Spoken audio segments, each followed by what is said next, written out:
Don't be mad, 'cause I'm allowing myself to feel everything.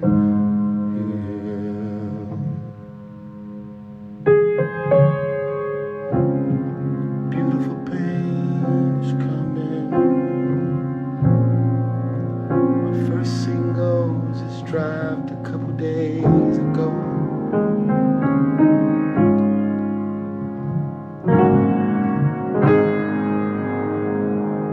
Featuring none other than Lenny Kravitz. Do y'all understand that there's 3 official? We got Little Richard, of course. We can't disrespect the rock starism in Little Richard, but man, do y'all understand that we had 3 official, iconic, legendary rock stars, like official rock stars? Jimi Hendrix, black rock star. Jimi Hendrix, rest in peace. Prince, rest in peace. And our brother Lenny Kravitz. I mean,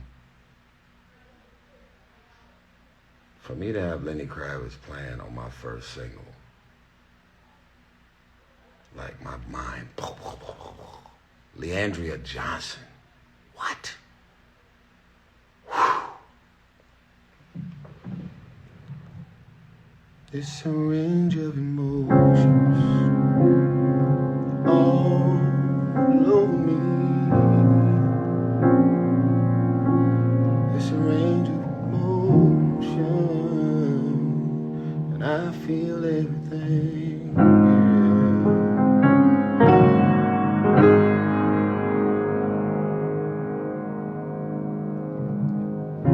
So what you gotta do?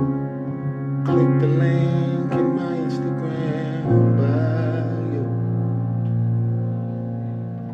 Listen to my single, featuring Lenny Kravitz and Leandria Johnson.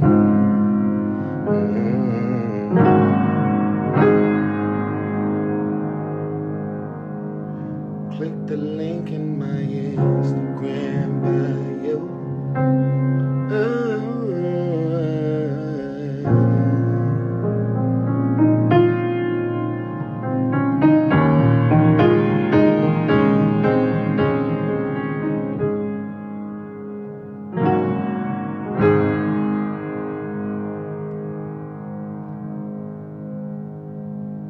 The song is called I Don't Think You Ever Loved Me. And of course I'm talking about my ex. I don't think you ever loved me. Impossible. You walked away too easy. Way too easy. I don't think you ever loved me is a feeling that we have all felt. From somebody. It could be a homie, friend, your mom, pops, somebody you was married to, dating, cheated. You would have never cheated on me if you actually loved me.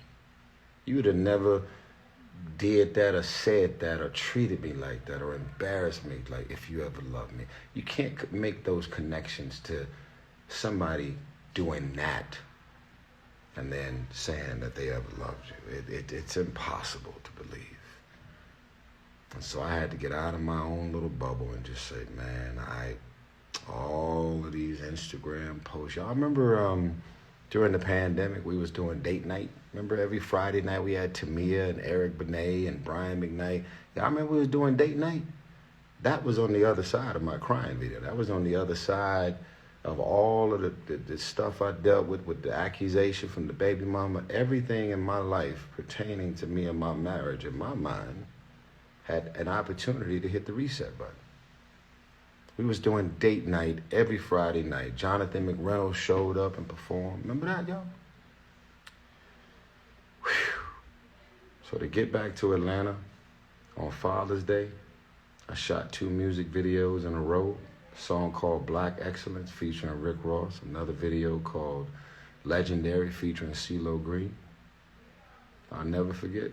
I was busy editing, casting, all of the recording all night, doing what it is. You fell in love with a recording artist, and now I'm finally recording, and you feel like I'm not giving you any attention?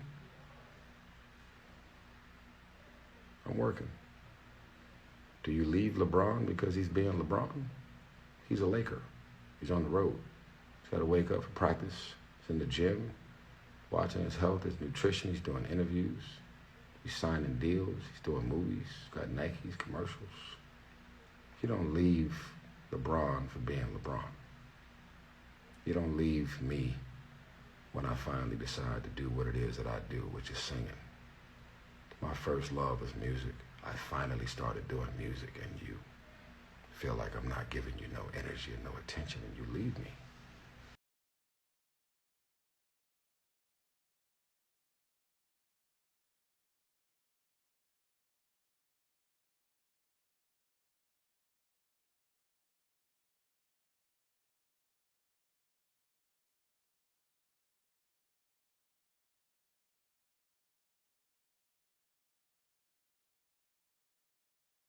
And you may be in a great relationship right now, and I'm beyond happy for you. I represent happiness. I want nothing but happiness. I mean, I've been known for showing up for people to do whatever it takes for me to try and say and do anything to help them with their marriage. I remember the story of DJ Envy and his wife Gia.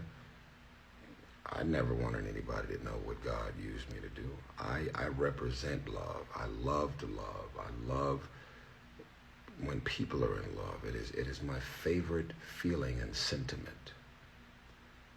And, you know, I just don't know what happened. I pull out my human calculator. I'm trying to add it all up. Just ain't adding up. So, the song is entitled, I Don't Think You Ever Loved Me. And it's featuring Lenny Kravitz and Leandria Johnson. And I want you to hear it. Wherever you are in the world, I want you to pull up the song and I want you to hear it. And in closing, go all over YouTube. Type in Tyrese motivational videos. Type in Tyrese motivational videos all over the internet. There's probably 500 videos of me pouring into people, showing up for people, trying to give away all that I know. If I get some information that changed my life 5 minutes ago, I feel this overwhelming sense of wanting to share and pour and give it all away because I feel like my cup of favor is runneth over. I'm so blessed and I'm so overwhelmed with being blessed. Anything I can say and do that can become a blessing for you from something that I'm talking about, addressing or shedding light on. I can show you me having the time of my life in Dubai.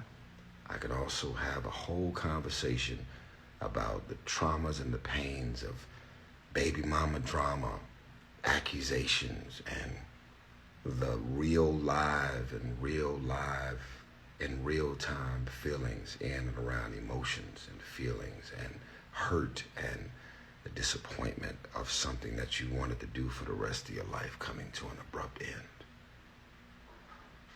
And I have the luxury, listen to me, I have the luxury and the beauty of being able to take those feelings and put them into a song.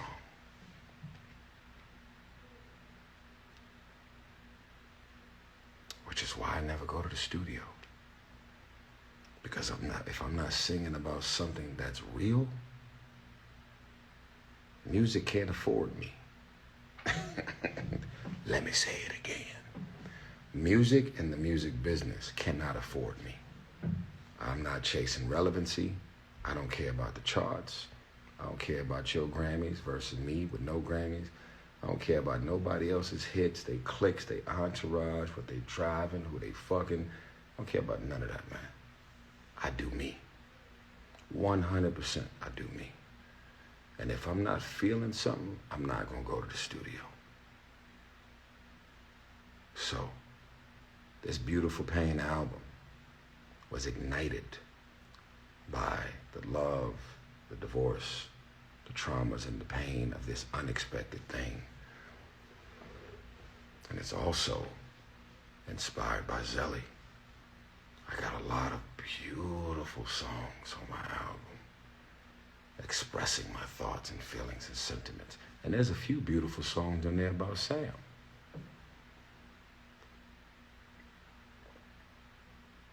But these are all my feelings. And I just want y'all to know, man, y'all can't keep running around people's comments trying to make people feel like shit for expressing their thoughts and feelings and things that they're actually living in real time. The more you try and beat somebody down and say, shut up, stop talking, stop venting, stop sharing and oversharing, man, keep that shit to yourself. Well, I actually respect that. But that's what you should do. I'm doing me. And I actually feel good about emptying myself of all that I'm feeling and carrying. My first book, How to Get Out of Your Own Way, I put it all in there. Second book I wrote with Rev Run called Manology, I put it all in there. 500 videos all over the internet with my actual voice on it, with me giving all the love, wisdom, insight, information, because it doesn't do anything for me to be the only one in a Rolls Royce or living in a mansion and living this life and lifestyle. I actually want to give it all away. I actually want to pour into you so that it can activate something in you so that you could do something with it. They say that it's not lonely at the top if you help somebody else get there. I thank God every day that I don't suffer from the mental illness. It's a real mental illness, depression. I thank God every day that I don't suffer from depression. Now, I get irritated. I'm always deep. You know, it's the Capricorn in me. I'm deep in my shit about everything I'm feeling. Everything could be over-embellished, over-accentuated. We call it whatever you want, but I'm a communicator. And when you come around me, you're going to get this work because I'm going to tell you some shit. But it's me. It's who I've always been.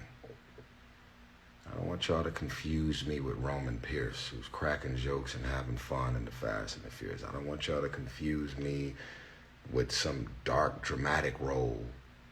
I'm a combination of all of it. I love making people laugh and being the center of attention of any room that I walk into, and I also love my quiet time and to process and marinate in my thoughts. But it doesn't mean that someone is a bad person or they have ill will or fucked up intentions towards someone because they're expressing their truths. If you're scared, go to church. Well, I'm here to tell you, I'm scared. So I stay in church. If you got a lot on your mind, go see a shrink. I will fucking jump in the office of a shrink and block out 3 hours at a time.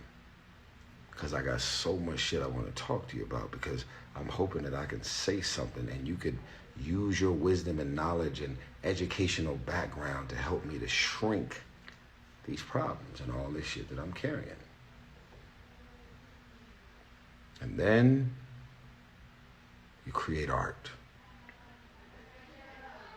You create art.